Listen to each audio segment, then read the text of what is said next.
reached a number that has been disconnected or is no longer in service. Police Department. Hello. I'm Anthonette Cayedito. Okay, whereabouts in Albuquerque? Hello? Anthonette, where are you?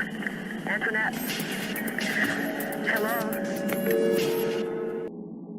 This was the chilling phone call from 9-year-old Anthonette Cayedito, who vanished in the early morning hours of April 6, 1986, from her home in Gallup, New Mexico. Anthonette was born on December 25, 1976, to Penny Cayedito and Anthony Montoya. She had 2 younger sisters, Wendy and Sunita. Following her parents' separation, Anthonette and her sisters were brought up by their mother in Gallup, New Mexico. The morning following her disappearance, her mother, Penny, and her 2 sisters woke up to find Anthonette missing. They searched the house and then the neighborhood, but there was no sign of her. Panic set in when Penny realized that no one had seen her daughter. The police quickly launched a search in the nearby foothills, but despite their efforts, Anthonette was nowhere to be found. Authorities suspected she had been kidnapped during the night, and hope began to fade for her family. The police did question all family members, but they were all cleared as suspects. Then, in 1987, a year after Anthonette's disappearance, the dramatic call came into the Gallup police station. I'm Anthonette Cayedito. Okay, whereabouts in Albuquerque? Hello? Anthonette, where are you? Anthonette? When the police played the recording for Penny, she was convinced it was her daughter's voice, especially how she pronounced her name. I listened to that tape over and over and over. And just by the way she says her last name and the way she screamed sent chills all over my body. Because a mother knows, and I know that was her. However, she didn't recognize the man's voice. Some speculated it might have been a hoax since the call went to Gallup. In 1991, 5 years later, after authorities released age-progressed photos of Anthonette, a waitress came forward, believing she had seen her. She recalled serving a man, a woman, and a girl who looked about 14 or 15. The girl seemed distressed. She dropped her utensils intentionally and grabbed the waitress's hand when she tried to help. After they left, the waitress discovered a napkin with a desperate message. "Please help me. Call the police." The following month, investigators decided to revisit the case and re-interview witnesses, including Anthonette's sister, Wendy. Now 10 years old, Wendy revealed that she had witnessed Anthonette's abduction. She remembered a knock at the door around 3 a.m. Anthonette answered, and a man claiming to be Uncle Joe was there. Then, 2 men forcibly took Anthonette away. Wendy admitted she hadn't spoken up sooner because she was afraid. Investigators cleared Uncle Joe, who was related to Penny, suggesting that the abductors might have known the family. However, the story shifted, and additional events unfolded when Penny was questioned by the police. She stated that on the evening before her daughter's disappearance, she had plans to go out. While getting ready, a man named Emiliano, known as Emo, visited their home, bringing flowers and gifts for Anthonette while Penny was briefly out of the room. Penny informed investigators that Emo had given Anthonette flowers multiple times in the days leading up to her disappearance, a detail she only revealed after another family member mentioned it in front of the police. Witnesses reported seeing Emo deliver flowers to Anthonette the night before she went missing. Penny's younger daughter, Sadie, recalled that their mother returned home around midnight, made her and her other sister Wendy go to bed, while she and Anthonette stayed up playing cards, a behavior Sadie found unusual. Shortly after being sent to bed, Sadie heard knocking at the door from a man who was not Uncle Joe, but someone asking to be let in. Penny instructed the children to ignore him. Roger, a man who had an argument with Penny earlier that night, claimed he knocked on the door at around 3:30 a.m., but left when no one answered. Wendy stated that she heard another round of knocking and that Anthonette opened the door to Uncle Joe, leading to her abduction, although Sadie insisted there was no second knock. Penny's close friend Ronald had introduced Emo to her, and Emo typically only visited when Ronald was present. The night of Anthonette's disappearance, Emo arrived with flowers and a bear necklace. After the incident, both Ronald and Emo vanished from Penny's life. And while Emo took a polygraph test, the results were never disclosed, and he was never named as a suspect. Roger, Penny, and Sadie confirmed the timing of the knocks, and although Roger could have been a crucial witness, he reported nothing suspicious. In 1992, Penny sought guidance from a Navajo medicine woman, hoping to learn more about Anthonette's fate.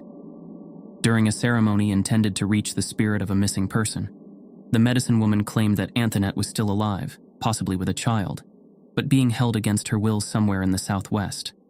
Investigators believed Anthonette's abductors were two adult males, as Wendy described. However, the couple seen by the waitress was a man and woman with a rough appearance. Tragically, investigators now think that, due to the time past, Anthonette may no longer be alive. Her mother, Penny, passed away on April 18, 1999, just before police wanted to question her again about Anthonette's case. Her death complicated the investigation, and there were suspicions she might have known more than she revealed. She had failed a polygraph test and had made expensive purchases after Anthonette's disappearance, leading to allegations of potential substance involvement, though these claims remain unconfirmed.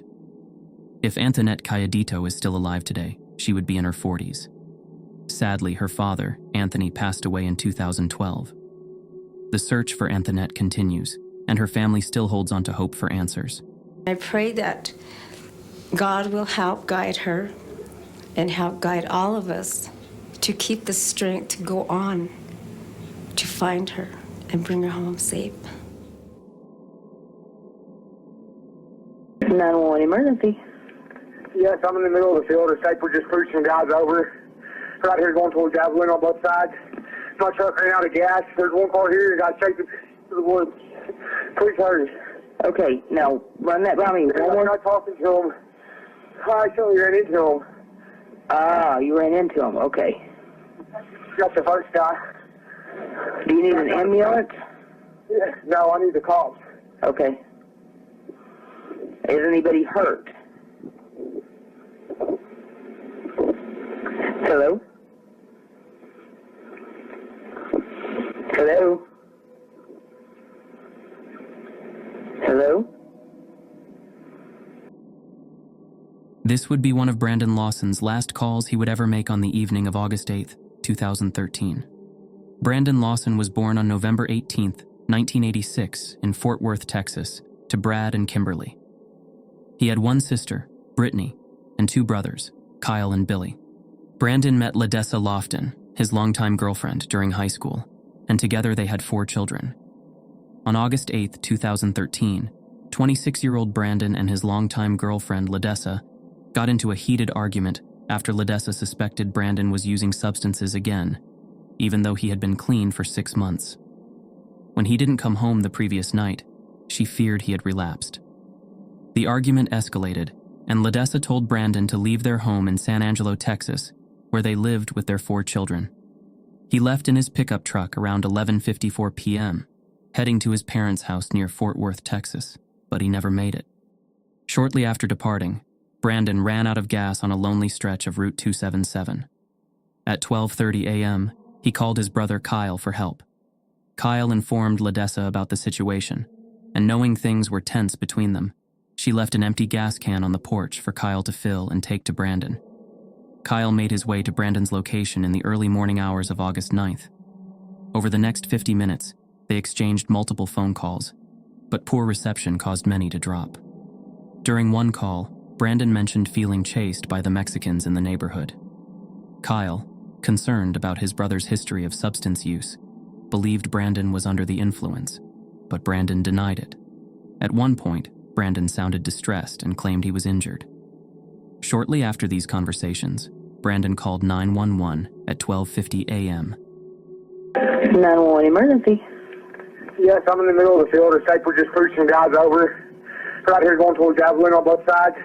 My truck ran out of gas. There's one car here and got chased to the woods. Please hurry.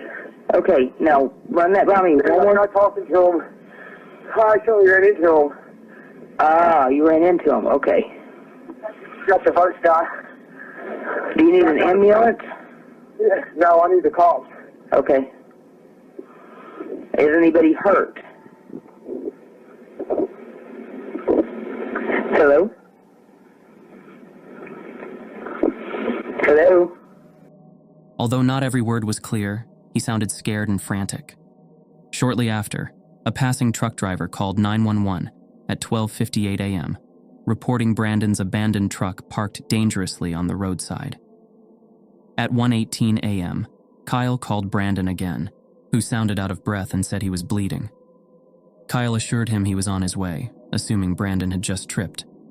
When Kyle arrived at the truck around 1:30 a.m., Chief Deputy Brandon Neal also arrived, unaware of Brandon's 911 call. The deputy had been dispatched to check on the truck after the truck driver's report. Kyle thought Brandon was hiding from the police due to an outstanding warrant, as Neal's squad car had its lights on. Neither Kyle nor Neal knew the urgency of Brandon's situation, so they conducted only a light search before Neal left. Kyle continued searching until around 4:30 a.m., briefly stepping away to get food for his son. Eventually, he gave up and left, and the police search yielded no clues. Brandon's truck was towed shortly before 9 a.m. Meanwhile, Ledessa was at home with their children. She woke up around 4 a.m. to multiple missed calls from Kyle and Brandon. After learning from Kyle that they couldn't find Brandon, she grew worried.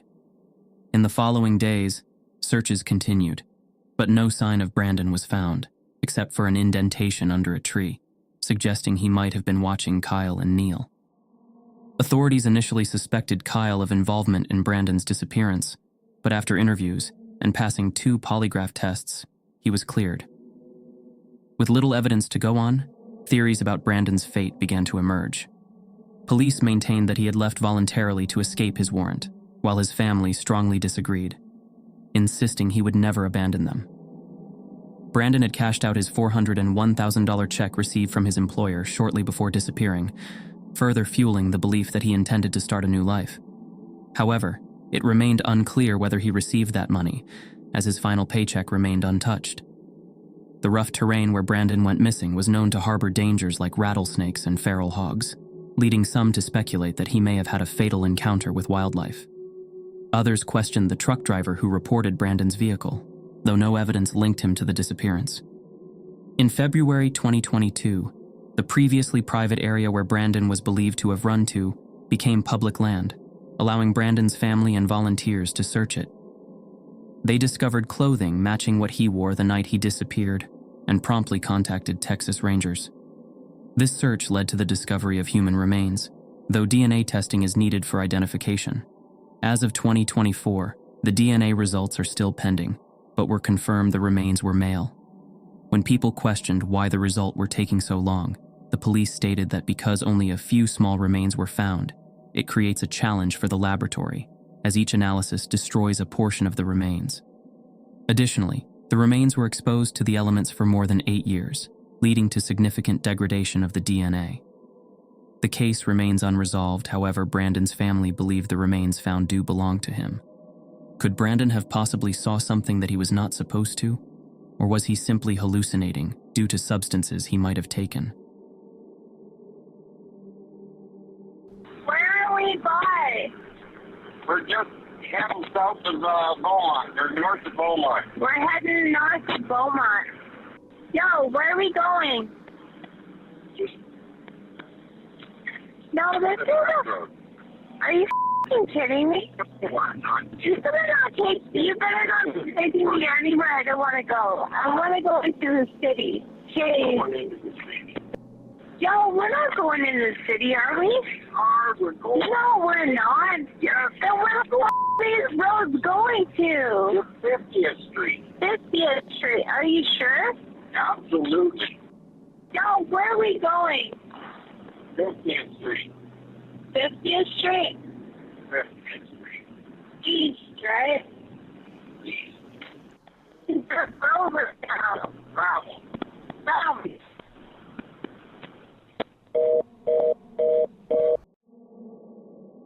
Amber Tuccaro would leave the motel where she was staying, looking for a ride into Edmonton. She was never seen alive again. On August 16, 2010, 20-year-old Amber Tuccaro was at home with her 14-month-old son, Jacob, and her mother when a friend invited them on a weekend trip to Edmonton, Canada. Despite her mother Vivian's concerns about the journey, Amber was excited and decided to go. The next day, August 17th, they flew from Fort McMurray to Edmonton and checked into a motel in Nisku, just outside the city, because it was more affordable. That evening, between 7:30 and 8:30 p.m., Amber left the motel, leaving Jacob in her friend's care. There are conflicting reports about why she left. Some say she went to get groceries, while others suggest she couldn't wait to explore the city or had a medical appointment. Regardless of the reason, Amber decided to hitchhike. Her mother had always advised her to stay on the phone while hitchhiking, even if no one was on the line, as a precaution. When an unidentified man picked her up, Amber followed her mother's advice and called her brother. Since he was incarcerated, the call was recorded and would later become crucial evidence. Where are we by? We're just heading south of Beaumont, or north of Beaumont. We're heading north of Beaumont. Yo, where are we going? No, this is a... Are you f***ing kidding me? You better not take me anywhere I don't want to go. I want to go into the city. Jeez. Yo, we're not going into the city, are we? No, we're not. Then where the f*** these roads going to? 50th Street. 50th Street. Are you sure? Absolutely.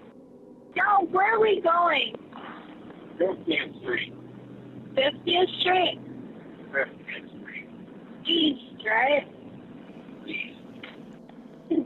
Over town. Travel.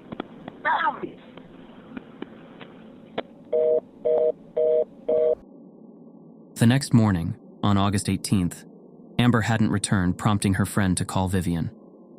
Alarmed by her daughter's absence, Vivian contacted the Royal Canadian Mounted Police, but they dismissed her concerns, suggesting Amber was just out partying, and told her to wait 24 hours to file a missing persons report.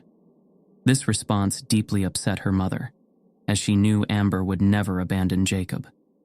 Days later, on August 28th, the police received reports of Amber sightings, but decided to remove her from the missing persons database without verifying the claims. This decision sparked criticism, as it halted the investigation and left the family feeling that their concerns were being ignored. It took Vivian nearly a month to get Amber reinstated in the database, but by then, crucial investigative time had been lost. To make matters worse, the police left Amber's belongings at the motel unprocessed for months before destroying them without informing the family. They also took too long to interview key individuals, like Vivian and Amber's friend, showing a lack of urgency in the case. The description of the man Amber was last seen with has never been made public. In fact, the RCMP didn't release any audio from the recorded phone call until August 2012. In that recording, Amber sounded suspicious of the driver, who seemed deceptive about their direction. He initially claimed they were going north, then mistakenly stated they were heading south, which was later proven to be the actual direction they took. After the audio was released, 3 women recognized the man's voice and identified the same individual. The RCMP investigated him, but cleared him of involvement, which raised eyebrows since multiple witnesses identified him. I knew the voice like I know the back of my own hand. I not only recognized it, but I could see how the voice was sitting, where its hands were. Vivian has expressed frustration over the authorities' handling of the investigation, feeling they aren't putting in the right effort. Tragically, on September 1st, 2012, just days after the phone call was made public, horseback riders discovered a human skull in rural Leduc County near Nisku. Amber was identified through dental records, but no cause of death was released. The case transitioned from a missing persons investigation to a homicide investigation, raising questions about possible connections to other missing women in the area, all of whom were Indigenous and hitchhiking at the time of their disappearances. In 2013, the RCMP put up billboards in hopes of generating new leads, but this effort yielded no results. In March 2014, Vivian filed a complaint against the RCMP, citing their mishandling of Amber's case and the destruction of her belongings. The family received a formal apology in 2019, but they did not accept it and are seeking compensation for the mishandling of the investigation. Later that year, the family requested to exhume Amber's remains for DNA testing, driven by distrust of the RCMP and concerns about the accuracy of the identification. They hope to compare the remains with Jacob's DNA, and the process is still ongoing. In 2020, a man came forward on social media, claiming his father had killed Amber and was linked to other murder cases. While the police investigated, they noted that many of the cases he mentioned had already been closed, and this man had made false claims before.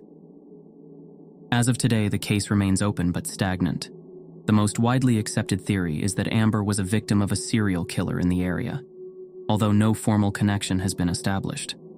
It's been 14 years since Amber disappeared, and her family and community continue to seek answers, holding on to the hope of finding justice for a beloved daughter, sister, mother, and friend.